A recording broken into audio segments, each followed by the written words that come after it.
C'est parti. Bonjour mes amis intuitifs. Alors, vous posez peut-être la question, quand vous voyez votre vie de famille, vos lignées, vous dites, tiens, zut, alors, il y a quelque chose qui se passe toujours plus ou moins à la même date, ou vous vous rendez compte que dans la lignée maternelle ou dans la lignée paternelle, il y a des choses qui se répètent, qui ont tendance à se répéter, vous ne comprenez pas, vous aimeriez savoir ce qui se passe.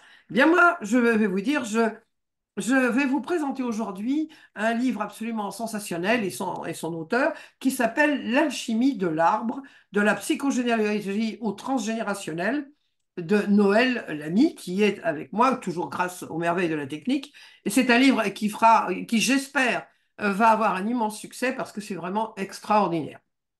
Alors, je m'appelle Sylviane Young, je suis thérapeute, formatrice, et j'ai écrit plusieurs livres sur l'intuition et sur le tarot psycho-intuitif. Voilà. Eh bien, Noël, je suis ravie de vous avoir avec moi grâce aux merveilles de la technique, comme je dis. Bonjour. Bonjour Sylviane, mais je suis ravie aussi d'être avec vous. Alors, là, je vous vois que votre Alors, tête, on comment dirait qu'elle est coupée. Il faudrait peut-être. Ouais, ah, voilà.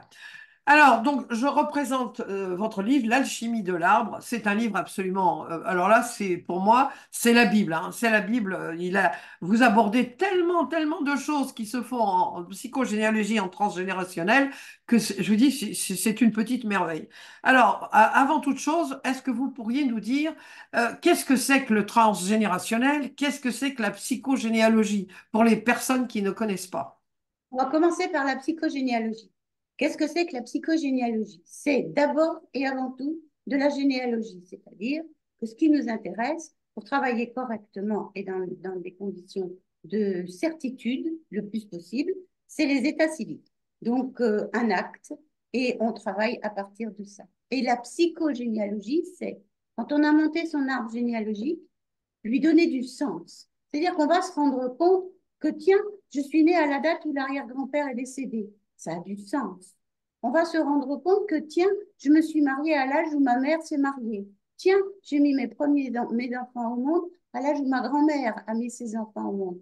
Tiens, c'est bizarre. Dans la lignée des femmes, chez nous, tout le monde fait le même métier ou quelque chose de génériquement identique. Ou alors, dans la lignée des hommes, les hommes meurent jeunes ou disparaissent, s'en vont. Que se passe-t-il? Donc ça, c'est de la psychogénéalogie. Le transgénérationnel, la psychanalyse transgénérationnelle, va venir travailler sur le triangle. Le triangle, c'est moi qui suis consultant, comment j'ai grandi entre mon père et ma mère. Et on fait de la psychanalyse transgénérationnelle parce que, bien évidemment, on va s'appuyer sur l'histoire. Mon père, comment a-t-il grandi entre son père et sa mère? Comment a-t-il grandi dans sa fratrie? Et ma mère, de la même manière. Et moi, de la même manière. Et on démarre avec de la psychogénéalogie et des techniques de psychogénéalogie que j'explique dans mon ouvrage. Et puis, progressivement, on ouvre à du transgénérationnel et on ouvre à un travail de psychanalyse. Alors, oui, alors moi, la première question, alors là, vous expliquez tout très très bien.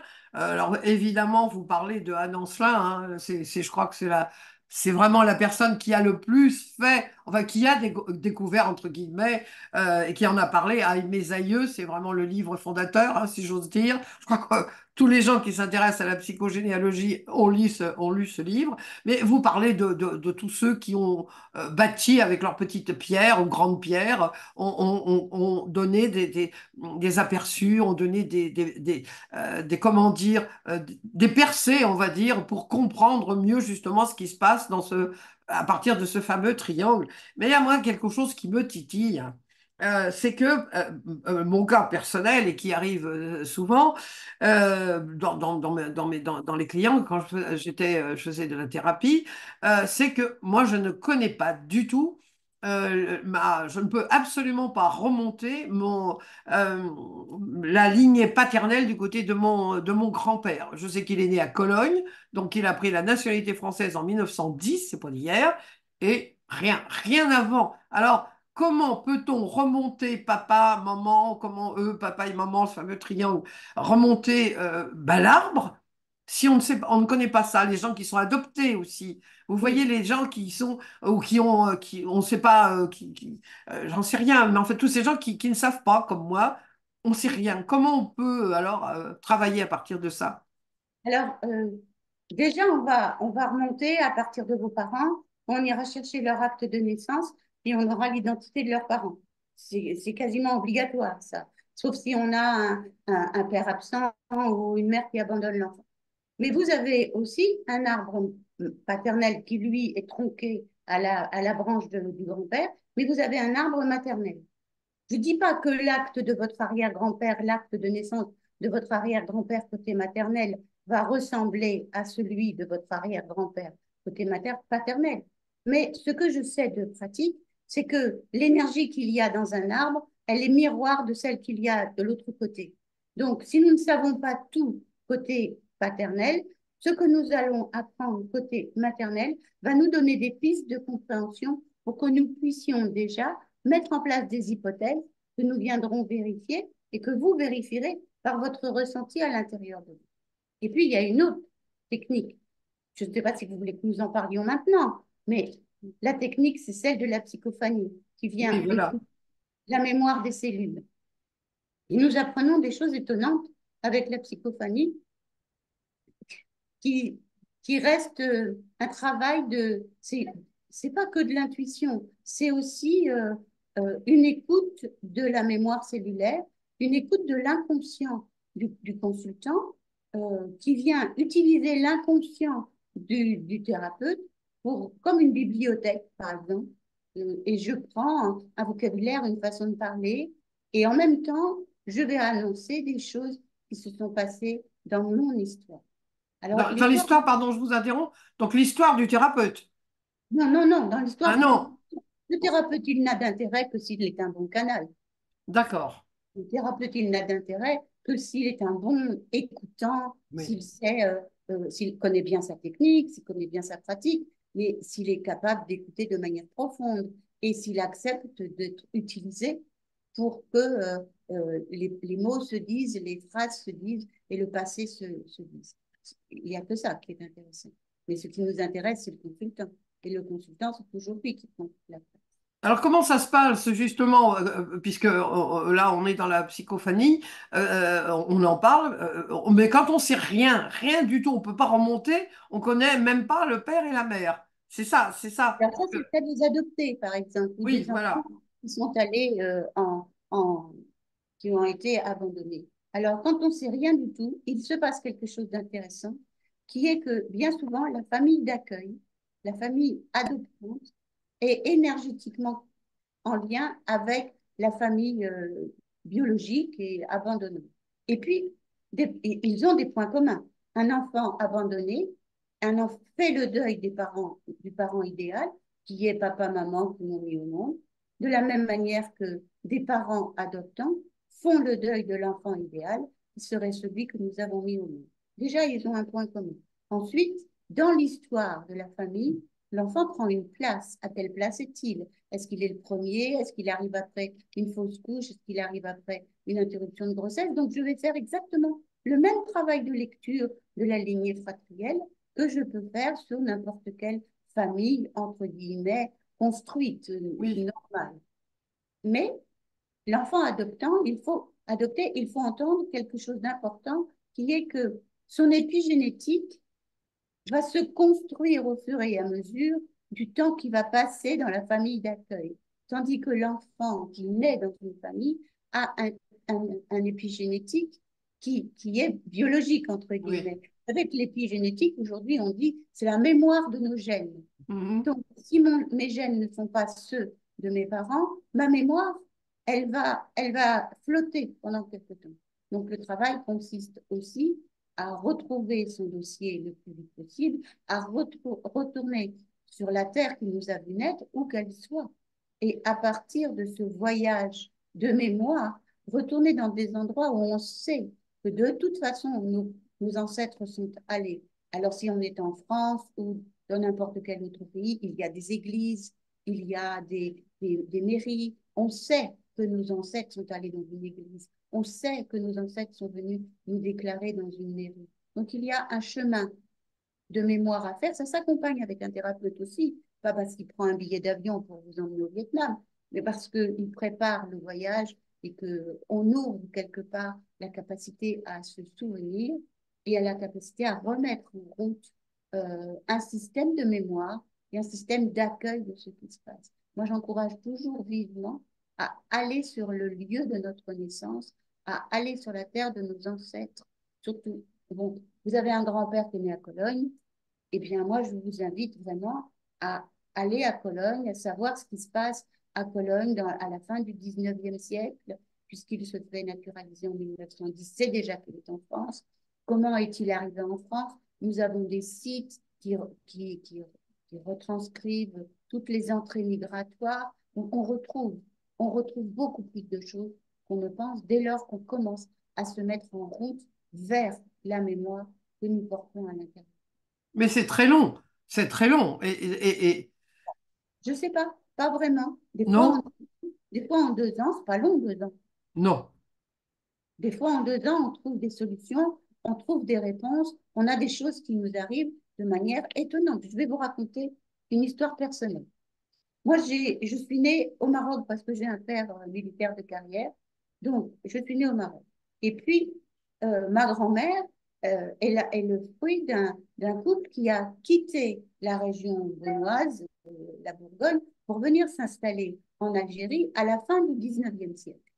Et donc, ma grand-mère, elle est née dans ce pays-là. Et elle disait, moi, j'ai l'impression que je ne sais pas où j'habite. Et moi, je croyais qu'en fait, j'étais apatride. Je ne savais pas. Sauf que je suis venue par le plus grand des hasards habiter Beaune parce que j'ai rencontré un homme qui m'a amené jusqu'ici dans nos pérégrinations de couple. Et puis, ma grand-mère, à ce moment-là, m'a dit, ah, mais Beaune, c'est pas loin de la ville où mon père est parti, d'où mon père est parti. Et donc, j'ai retrouvé toute ma lignée. Et un jour, je vais à l'enterrement d'une de mes amies qui habitait ce petit village. Et je vois un monsieur qui a une forge. Donc, ça m'intéresse. Mon grand-père était forgeron. Je traverse la route, je vais discuter avec ce vieux monsieur. Et ce vieux monsieur me dit, ah, mais je sais qui vous êtes. Si vous voulez, je vous emmène dans la maison de votre arrière-grand-mère, de votre arrière-grand-oncle. C'est incroyable. Oui, c'est incroyable. C'est incroyable, mais ça va plus loin. La maison de mon ami, dont le mari était en train de célébrer l'inhumation, il me dit, cette maison-là, c'était la maison de votre arrière-grand-oncle. Et donc, mon arrière-grand-père avait été marié une première fois, avait quitté sa femme qu'il avait trompée avec mon arrière-grand-mère et s'était enfuis tous les deux dans les pays du Sud. Très bien. Et moi, je rencontre quelqu'un de la municipalité de ce village qui m'avait aidé à monter mon arbre généalogique de ce côté-là.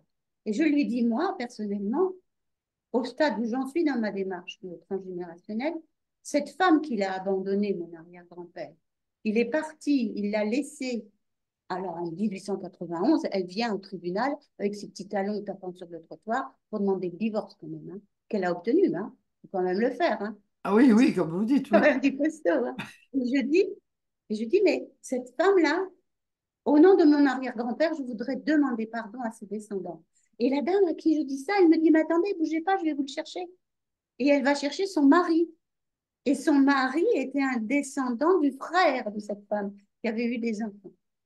Alors, je lui ai très officiellement, je lui ai dit, ça va peut-être vous paraître bizarre, mais voilà, très officiellement, au nom de mon arrière-grand-père, je présente toutes mes excuses à votre grand-tante ou arrière-grand-tante et je demande pardon au nom de mon arrière-grand-père pour l'abandon de cette femme.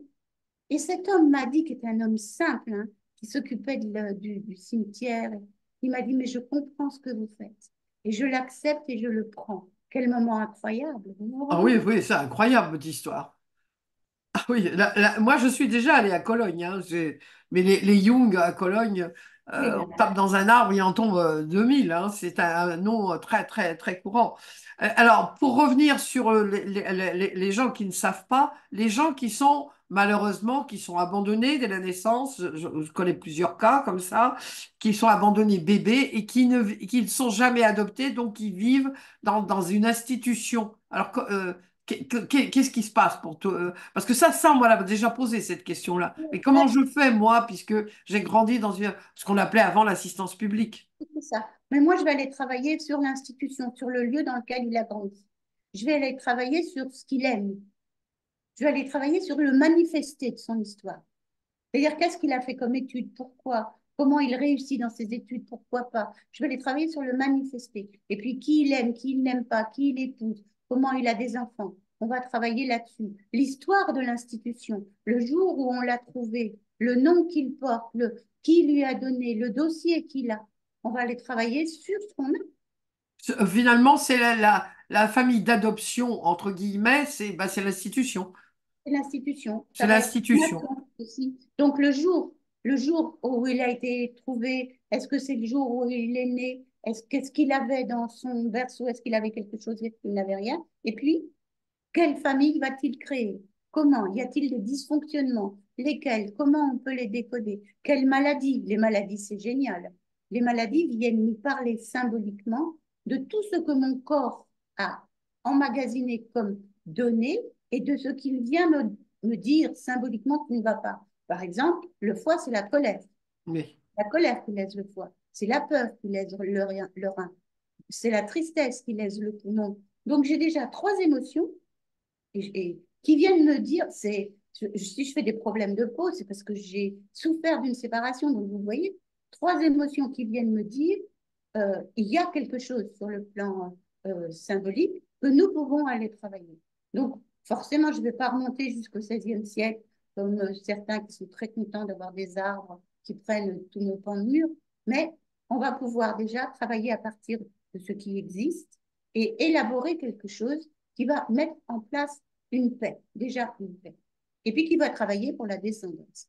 Car si nous sommes la concrétisation du projet de vie de nos arrière-grands-parents, nous serons un jour des arrière-grands-parents.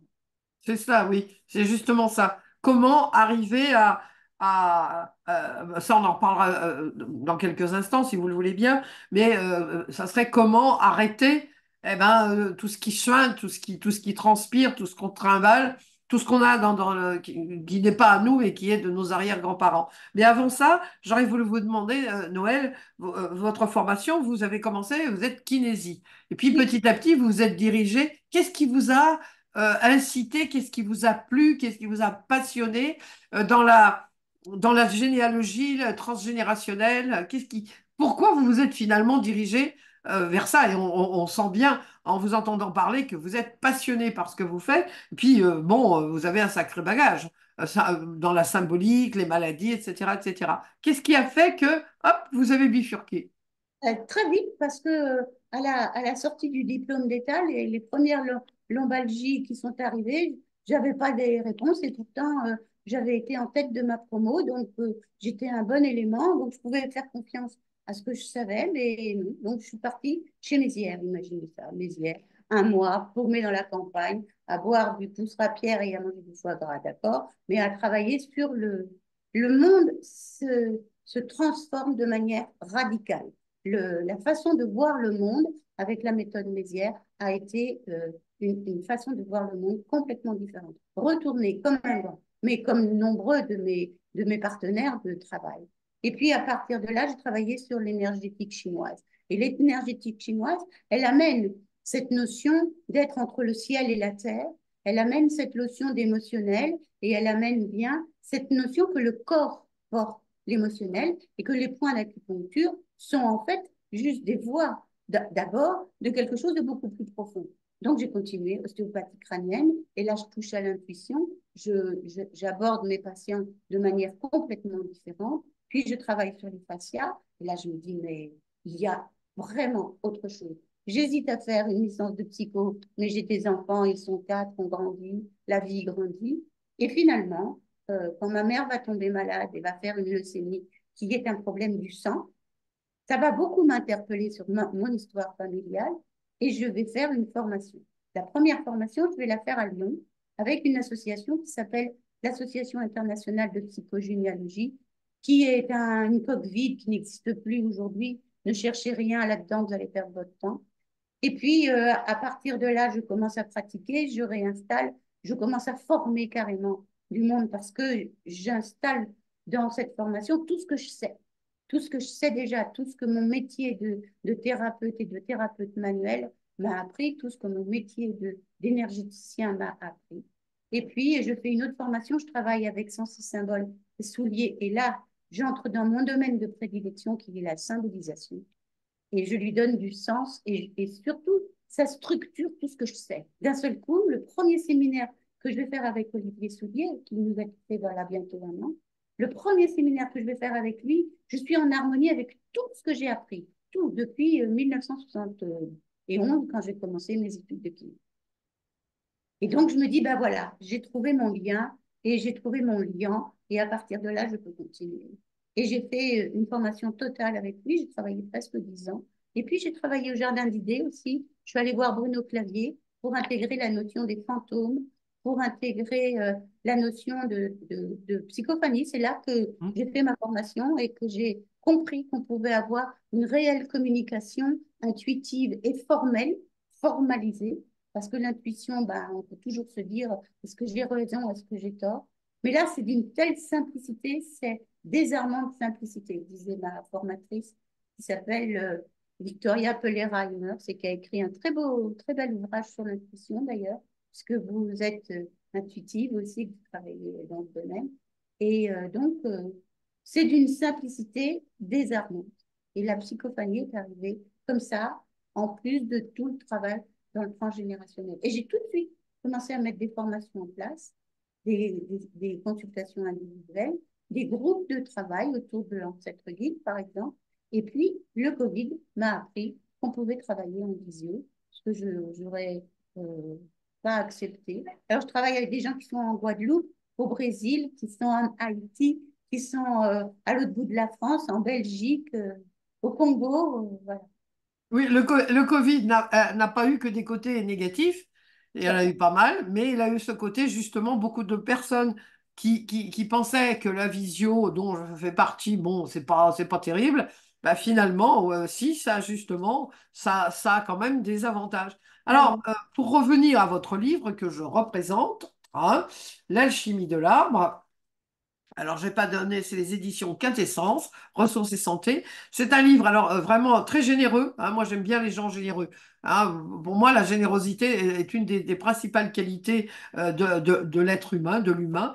Et là, on peut dire que vraiment, vous êtes généreuse parce que d'abord, vous donnez vos sources et puis vous nous donnez toutes les clés. Alors, l'une des clés précisément, les personnes qui vont nous voir vont se demander, mais euh, comment je peux me rendre compte, ça c'est la première question. Noël, je connais la réponse, mais j'aimerais que vous la donniez aux personnes. Comment je peux me rendre compte que j'ai un petit souci, il y a peut-être un petit ancêtre là qui me joue des tours et que voilà, il y a peut-être un petit souci dans ma lignée ou maternelle ou paternelle. Moi, je sais dans ma lignée maternelle, ça, bon, mais c'est normal, j'ai étudié ça, mais comment quelqu'un qui n'y connaît rien peut se dire, ah bah tiens, voilà, comment on peut se dire qu'il y a un petit souci du côté de l'arrière-grand-père ou la mère ou l'arrière-grand-père, l'arrière-grand-mère ou les oncles ou les cousins.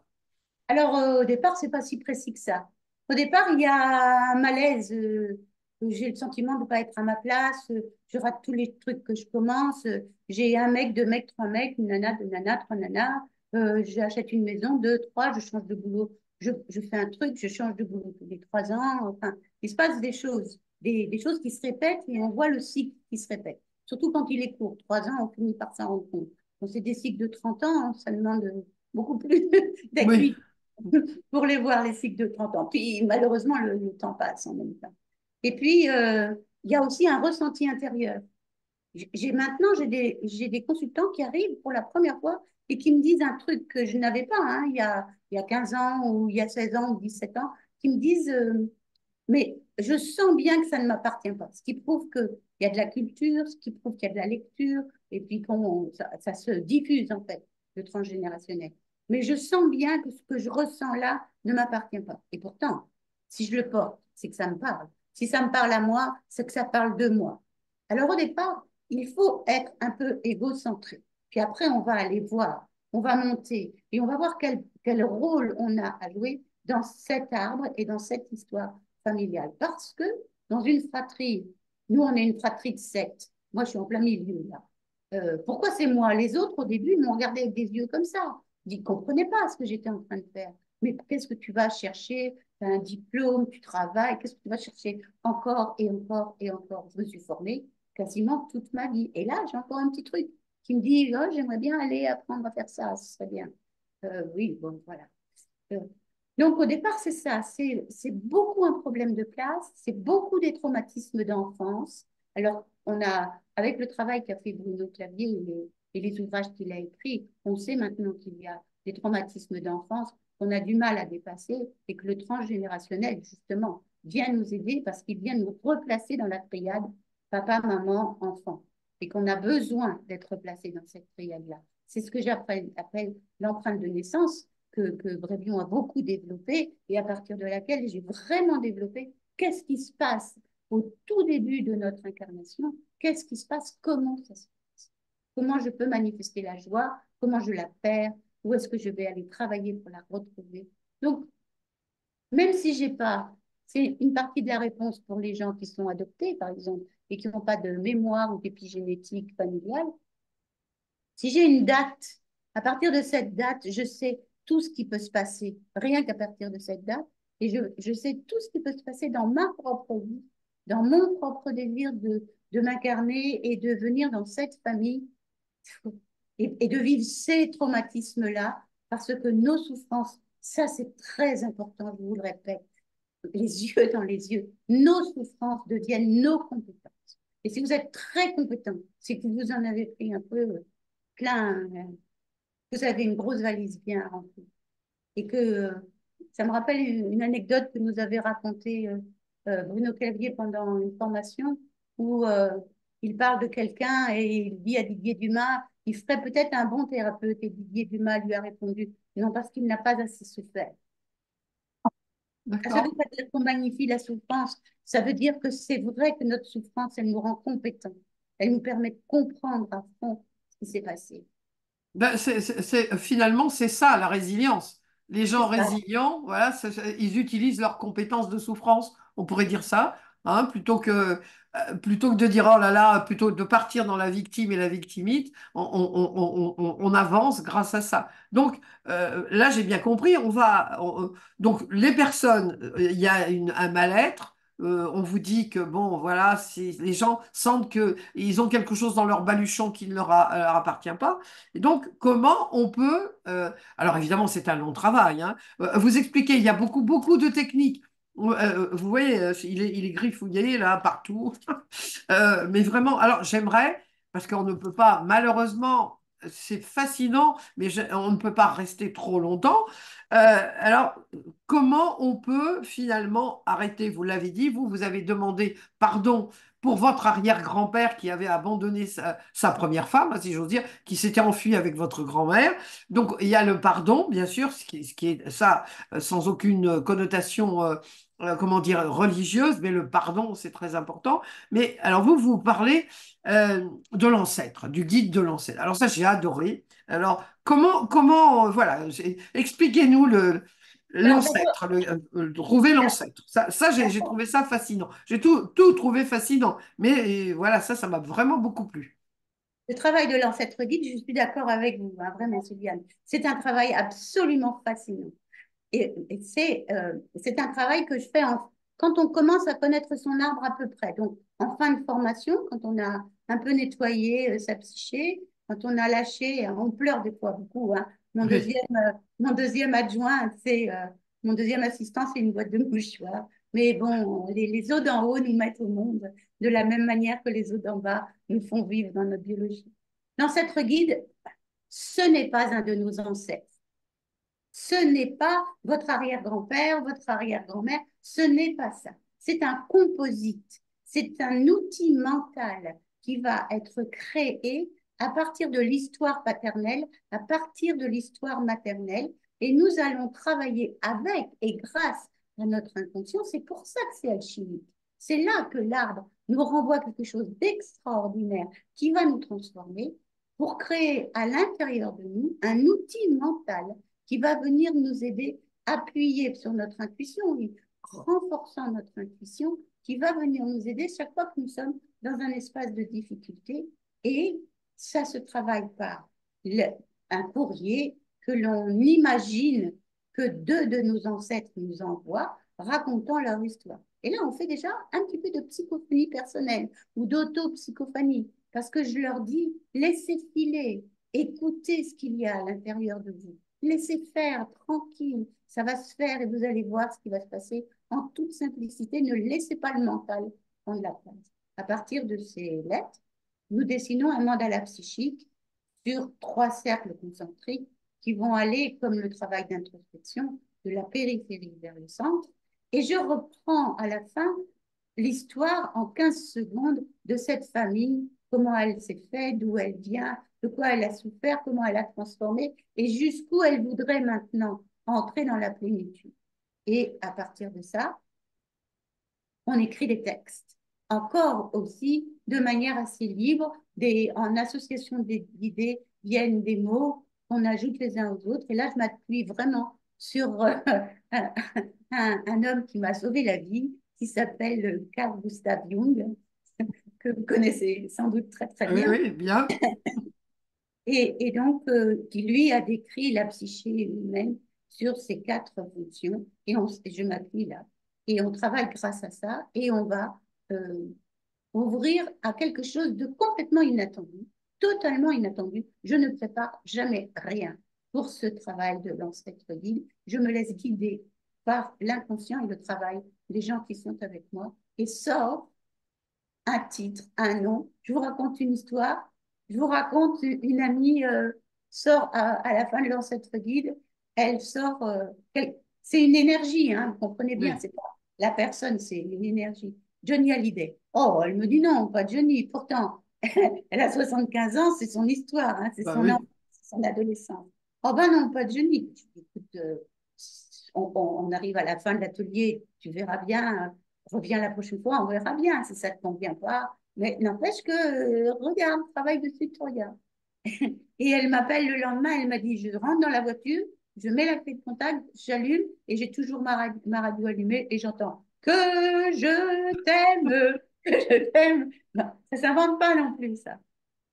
Ça ne s'invente pas. Ça, c'est assez extraordinaire. Alors, dites-moi pour terminer, parce que malheureusement, on peut pas. Il est tellement riche. C'est ce que j'appelle un livre généreux, vous voyez. Ah, c'est vraiment, il est vraiment, vraiment, je vous souhaite un énorme succès. Parce que il est d'une générosité. J'aime bien les livres généreux et les personnes généreuses. C'est toujours de belles âmes pour moi. Hein, ça n'engage que moi. Alors, quelqu'un qui achète votre livre, vraiment, alors bon, c'est vrai que toutes les personnes, depuis 14 ans que j'ai ce blog, je dis toujours, je suis passionné, je suis passionné par le livre ou la formation que je présente, parce que je ne présente que ce qui me passionne. Voilà, donc les autres, je n'en parle pas, parce qu'il n'y a pas à en parler, c'est tout.